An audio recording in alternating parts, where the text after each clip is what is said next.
기도하겠습니다. 거룩하신 하나님, 주의 이름을 높여드립니다. 이곳에 또한 말씀의 영을 허락하여 주사 주의 거룩하신 생각과 뜻을 깨닫는 은혜를 허락하여 주시옵소서.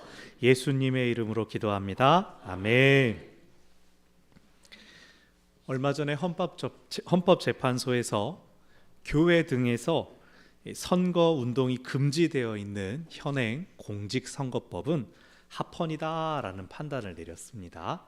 무슨 말이냐면 교회에서 선거운동 하지 말라는 겁니다. 특히 성직자들, 앞에 서 있는, 단에 서 있는 사람들이 누구 찍으세요 이런 말을 하지 말라고 하는 것이죠. 그것도 8인이 전원 일치했습니다.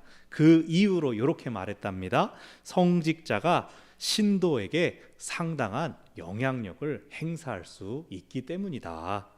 저도 그래서 이전엔 안 그랬던 것 같은데 아무튼 앞으로도 특정 정당이나 인물을 언급하지 않도록 주의하려고 합니다. 그러나 여러분, 다가오는 4월 총선 때 꼭 투표는 하십시오. 민주주의의 꽃입니다. 여러분의 민의를 꼭 행사하시기를 바랍니다. 이 정도는 불법이 아니에요. 자, 여러분, 하나님께서 원하시는 정치 체계가 과연 무엇일까요?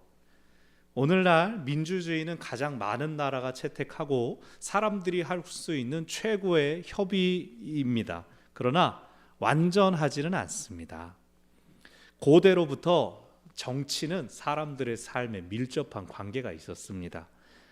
당장 믿음의 조상 아브라함도 족장이지 않았습니까? 족장, 지도자, 리더였기 때문에 그를 중심으로 자, 이제 우리는 가나안 땅, 새로운 땅으로 갈 것이다. 짐 싸라. 그래서 하란에서 많은 인원이 가나안으로 이주했었고, 또 이삭, 야곱, 그 뒤를 이은 족장들도 어려움이 닥쳤을 때 우리 잠깐 애굽으로 내려갔다 오자 하는 결정들을 내리고 자신의 공동체를 함께 움직이게끔 했었습니다.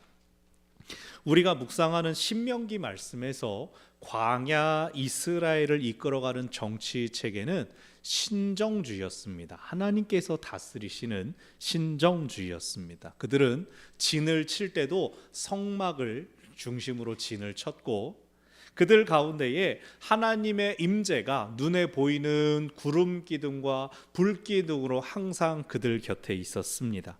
위대한 지도자 모세도 철저히 하나님의 말씀에만 순종하였고, 자기 뜻대로 임의로 지시하는 것이 아니라 하나님께 여쭙고 일을 행했습니다.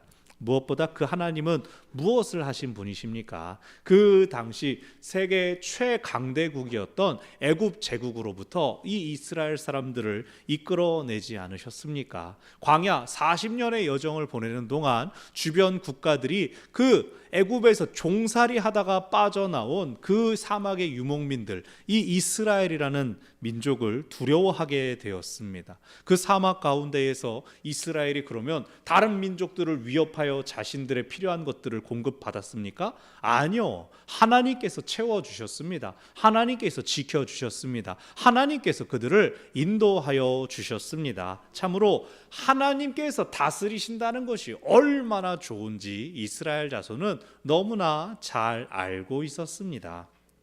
그러나 그 이스라엘의 부모 세대, 출애굽한 첫 번째 세대는 괘씸하게도 하나님께 몇 번이고 반역했었습니다. 그것도 하나님을 버리고 종살이했던, 노예 생활을 했던 애굽으로 돌아가는 게 더 낫지 그랬습니다. 그들은 이제 광야에서 다 죽었습니다. 이제 그들의 자녀들, 다음 세대들, 평생 사막에서 하나님의 은혜 공급하심을 통해 자라온 그들이 이제 약속의 땅을 앞두고 있는 상황입니다.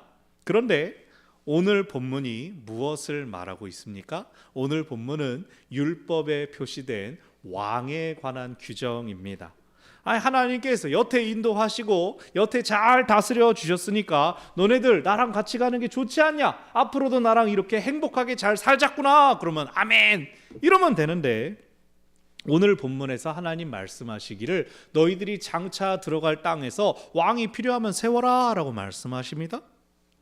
오늘 말씀을 통하여 왜 하나님께서 이리 말씀하시는가? 그리고 오늘날 우리는 이 말씀을 어떻게 받을 수 있을 것인가? 우리가 그 하나님의 음성을 듣기를 바랍니다.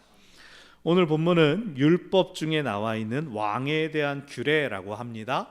이스라엘이 40년 동안 광야에서 생활하는 동안에 모세와 아론이 그 앞에서 그들을 하나님의 인도를 전달했습니다. 사실 그들 가운데 왕에 대한 간절함과 사모함이 일어날 수가 있었을까요? 모세와 아론이 저렇게 나이가 들었으니 이제는 우리 가운데 왕이 필요하겠구나라고 그들이 생각했을까요? 이스라엘 자손들은 하나님께 반역하자, 우리 애굽으로 돌아가자라고 했을 때 제일 먼저 누구를 타겟으로 삼았습니까? 모세와 아론을 공격했습니다. 말로 공격하고 심지어 돌로 치려고 했던 순간들이 있었습니다. 이들 볼 때 하나님께서 세우신 지도자를 존중합니까? 무시합니까?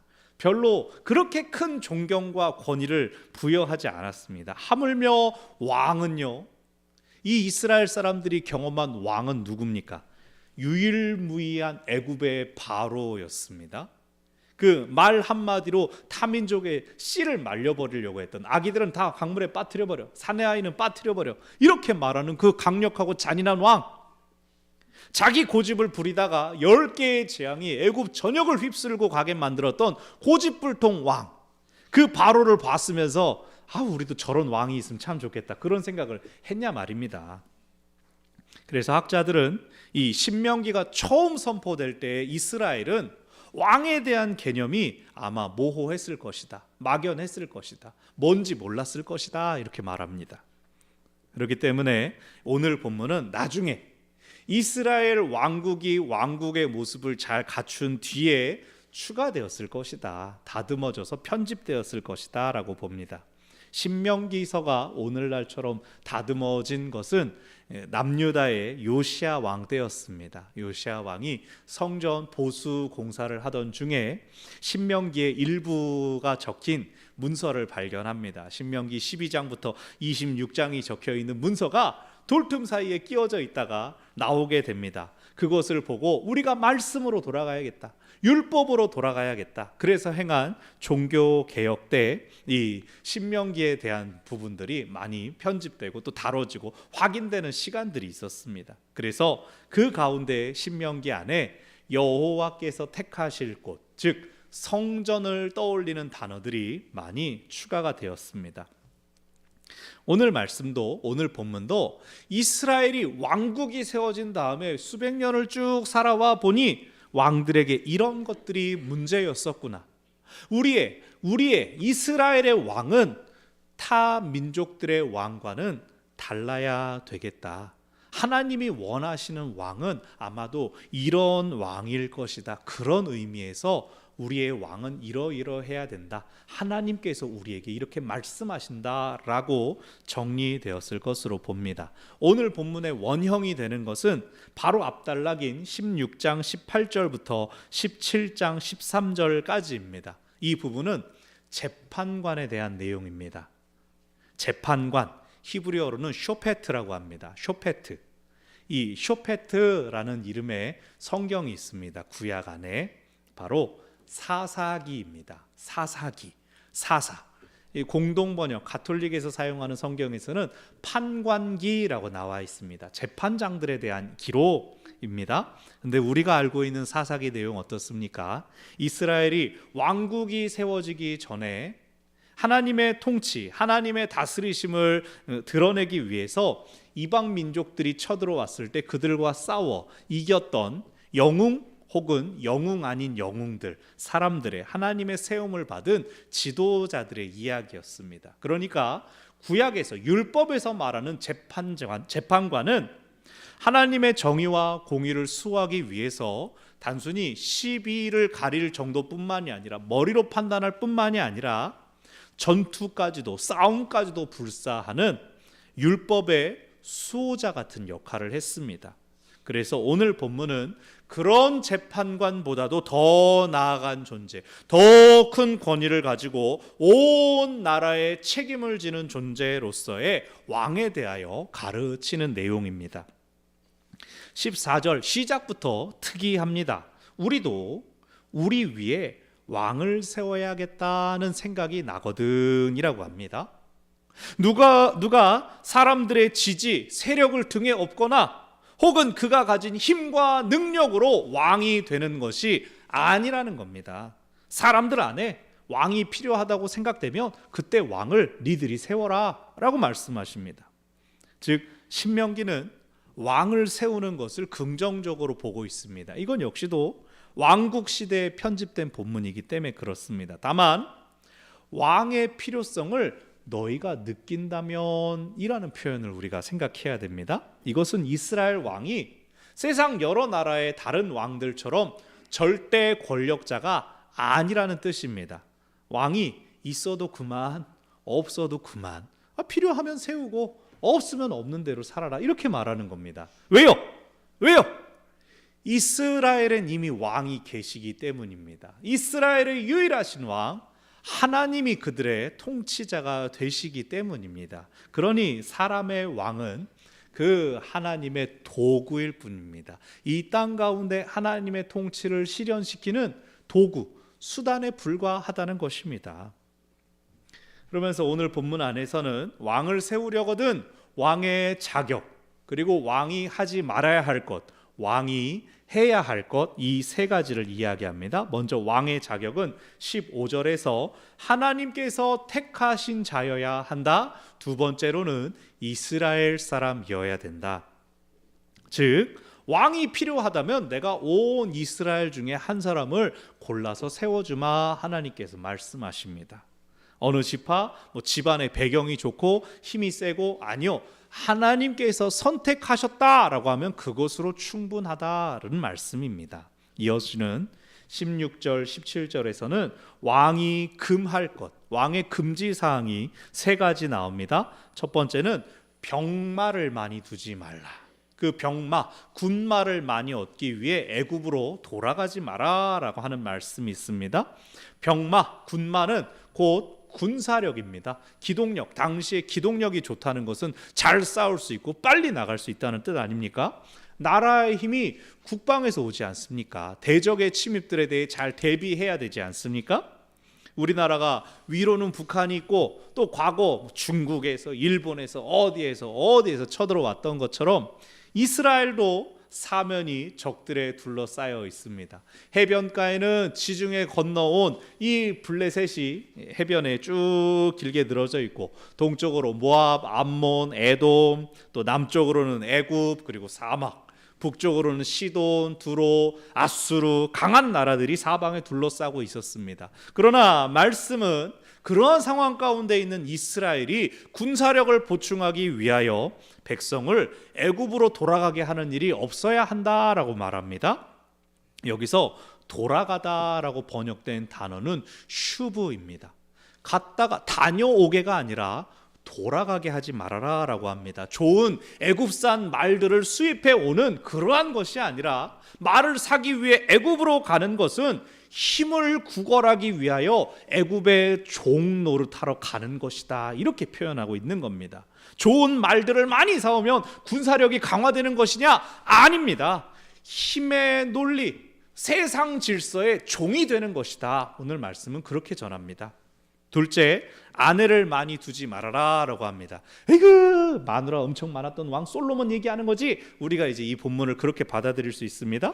근데 여기서의 아내는 꼭 이방 공주와의 결혼만을 이야기하는 것이 아닙니다. 솔로몬이 무역과 외교를 위해서 이방 공주들과 혼인한 것처럼 왕은 자체 민족들 안에서도 귀족 혹은 지방 세력들과 연합하고 마음을 얻기 위해서 정략 결혼들을 하는 일들이 있었습니다.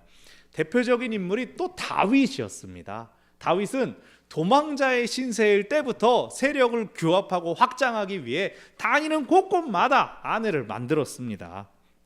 결국 다윗의 아들 중 2명이나, 왕자 2명이나 반역을 일으키지 않았습니까? 압살롬과 아도니아. 즉 둘째 금지령은 무엇을 말하냐면, 왕이 스스로 정치력, 권력을 강화하는 것을 금지하는 겁니다. 사람의 방법 쓰지 말아라. 너의 힘을 강화하지 말아라. 왕은 하나님께서 택하신다라고 하지 않았습니까? 그런데 그 왕이 결혼을 통하여서, 결합을 통하여서 왕권을 강화하고 아내를 많이 두는 것들, 그것은 결국 하나님을 불신하는 것이다 라는 뜻입니다.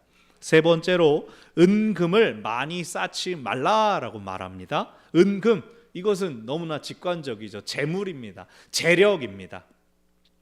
다윗이 많은 아내를 얻고 또 자녀들을 많이 낳아서 나중에 문제가 되었지만, 한편 다윗이 무엇으로 칭찬받습니까? 다윗이 성전을 짓고자 하는 뜻을 가지고 있었지만 하나님께서 너는 피를 너무 많이 흘렸다. 네 말고 네 아들이 지을 것이다 말씀하셨습니다. 그때 다윗이 한 거, 아유 나는 텄네 라고 하면서 자신을 위해 살지 않았습니다. 그렇다면 내 아들이 성전을 마음껏 지을 수 있도록 그것을 준비해야겠다. 그런데 국고만을 동원한 것이 아니라 자신의 사제를 또 기꺼이 털어 헌금했습니다. 하나님의 집을 위한 준비를 위해서 자기의 것을 내놓았습니다. 그래서 왕은 나를 위해 비축하고 나를 위해 쓰는 것이 아니라 하나님을 위하여 나라를 부강하게 하고 또 하나님을 위하여 재물을 써야 한다는 것이 오늘 세 번째 금지령의 의미입니다. 그리고 마지막으로는 왕이 해야 될 것이 나오고 있습니다.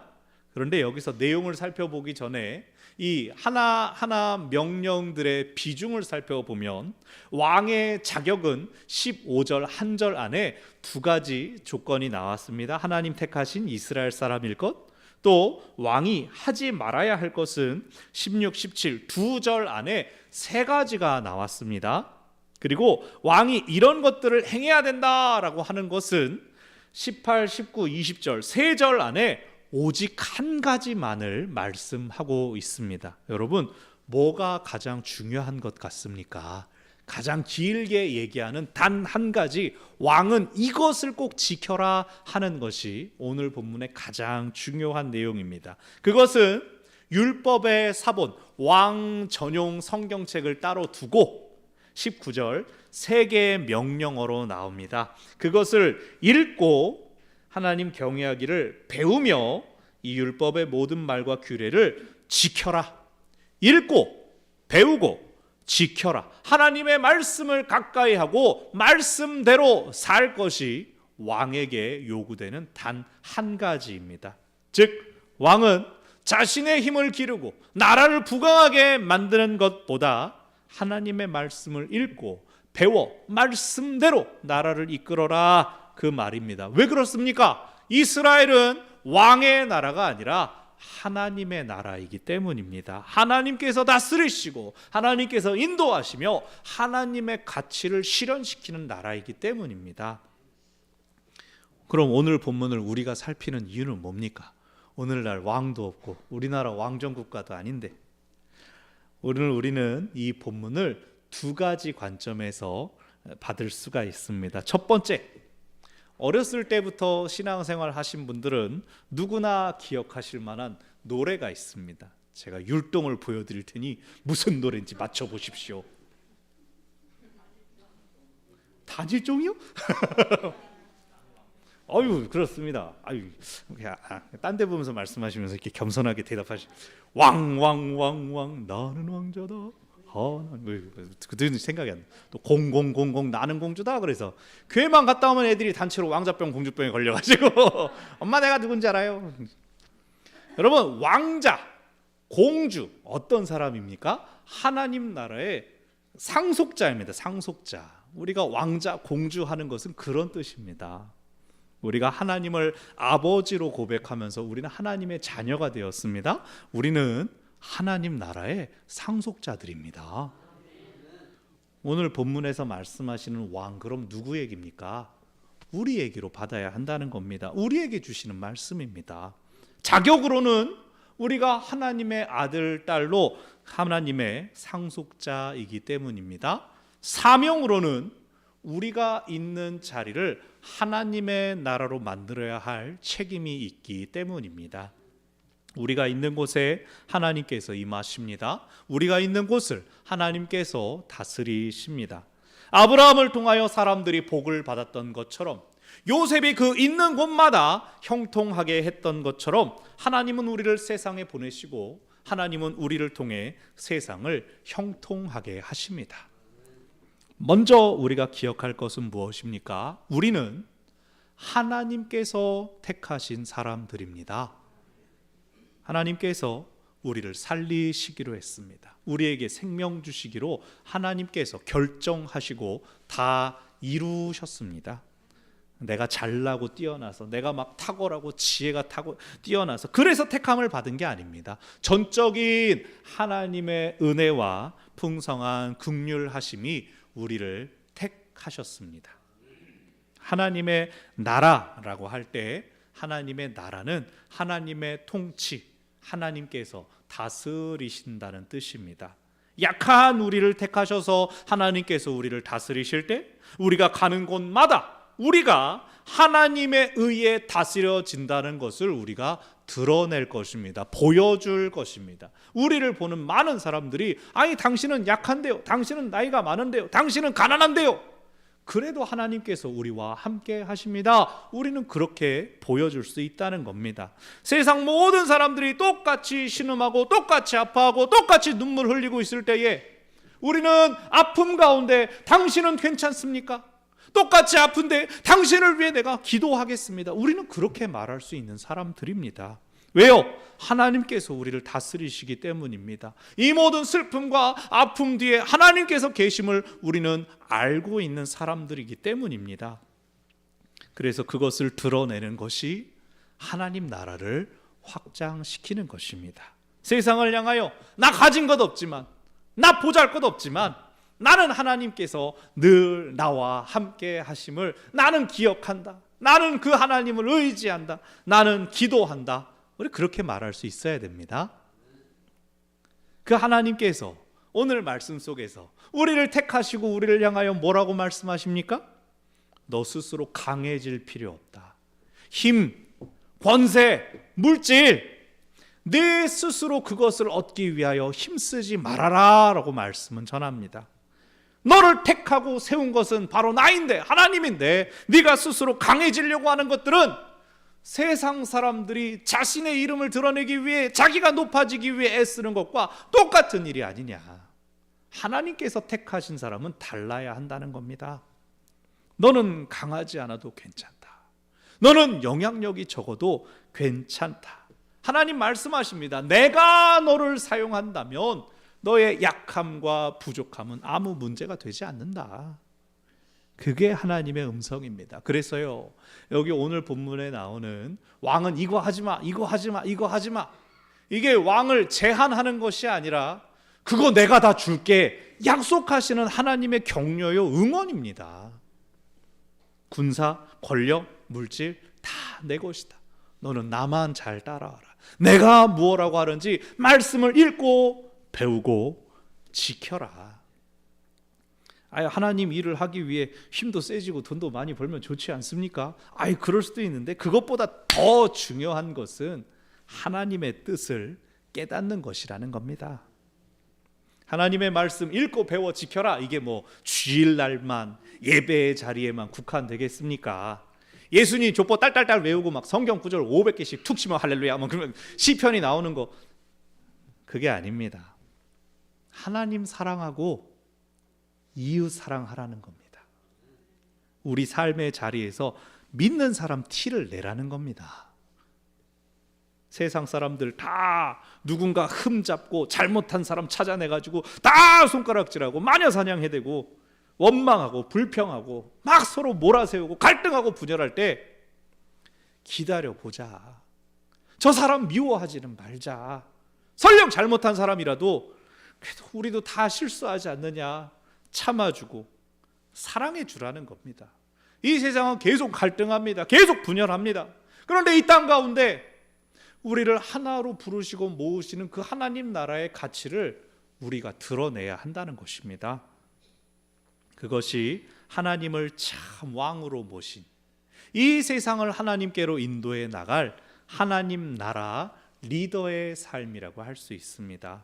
그래서요, 우리는 선한 영향력을 끼치는 리더가 되어야 됩니다. 여러분, 누구나 리더가 될 수 있습니다.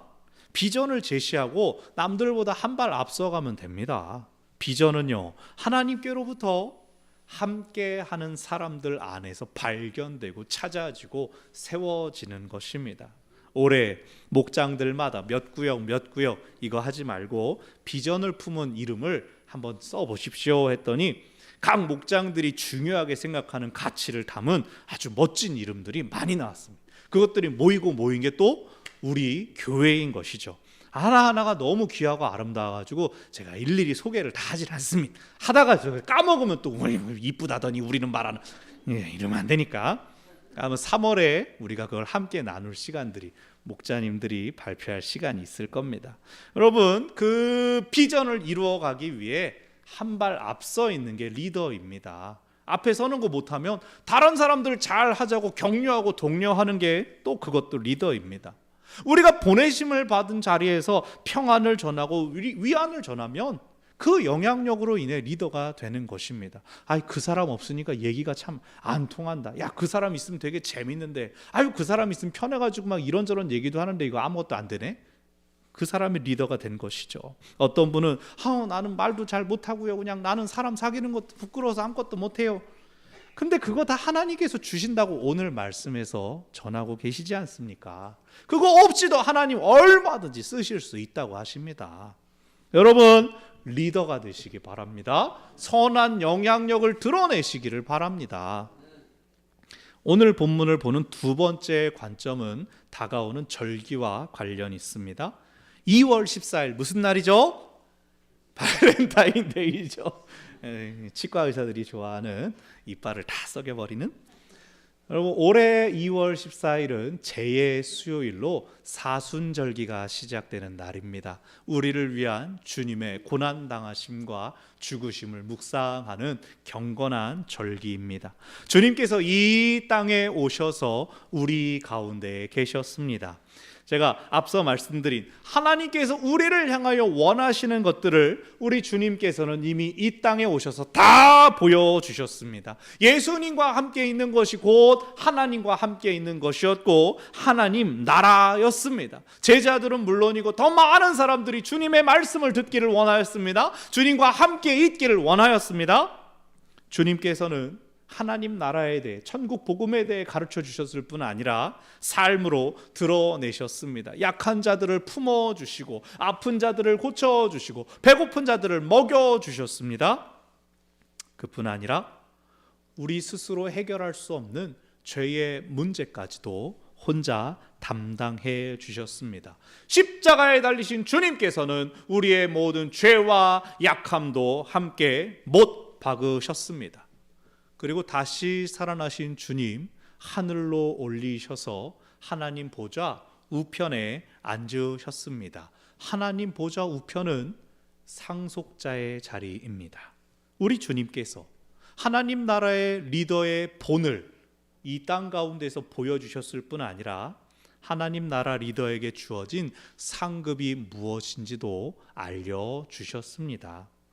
우리가 참으로 따라야 할 하나님 나라의 리더, 그 모범은 예수님입니다. 이 땅에서 사람들과 함께 계시면서 하셨던 수많은 일들, 성경이 전하고 있는 수많은 일들 오늘 우리가 할 수 있습니다. 우리 먹을 것 나눠주는 거 어려운 일 아니지 않습니까? 아픈 사람 위하여 기도하는 거 우리가 지금도 하고 있습니다. 그리고 죽기까지 사랑하고 목숨을 내어주는 그 희생적 사랑은 우리가 계속 가야 할 길입니다. 하나님의 뜻에 자신을 내어드릴 때 하나님의 나라는 폭발적으로 확장되고 그렇게 죽게 쓰이는 자에게 예수님께서 어떠한 영광이 있을지를 보여주시고 알려주셨습니다. 우리가 다음 주부터 마가복음을 묵상하며 이 사순절 주님과 동행할 것입니다. 참으로 주님을 깊이 알고 또 만나는 은혜가 있기를 바랍니다. 그래서 주님처럼, 예수님처럼 하나님 나라 리더로 든든히 서시기를 바랍니다. 말씀을 정리합니다. 오늘 본문은 우리 모두를 하나님 나라의 리더로 초대합니다. 내 힘과 내 능력 의지하지 말고 오직 하나님 바라며 말씀에 순종하며 살라고 하십니다. 시편 1편에서 여호와의 말씀을 즐거워하여 주야로 그것을 묵상하는 자를 형통하게 하실 거라 약속하시지 않았습니까? 우리 모두 그 형통함을 누리게 되기를 바랍니다. 먼저 가신 주님을 바라보며 주님과 함께 나아가는 우리 모두가 되기를 바랍니다. 기도하겠습니다. 주님께서 우리를 택하시고 구원받은 자의 삶을 살게 하실 뿐 아니라 하나님 나라의 리더들로 우리를 또 초청하십니다. 한 사람에게라도 영향력을 끼칠 수 있다면 우리는 리더로 세움받은 것입니다. 아버지요, 저희의 삶에 하나님 약속하신 능력을 허락하여 주시고 우리로 하나님을 더 깊이 알고 하나님의 말씀대로 사는 삶 살 수 있도록 우리를 주장하여 주시옵소서. 그래야 우리 삶의 자리가 하나님 일하시고 역사하시며 다스리시는 하나님 나라가 되도록 저희를 사용하여 주시옵소서. 예수님의 이름으로 기도합니다. 아멘. 말씀을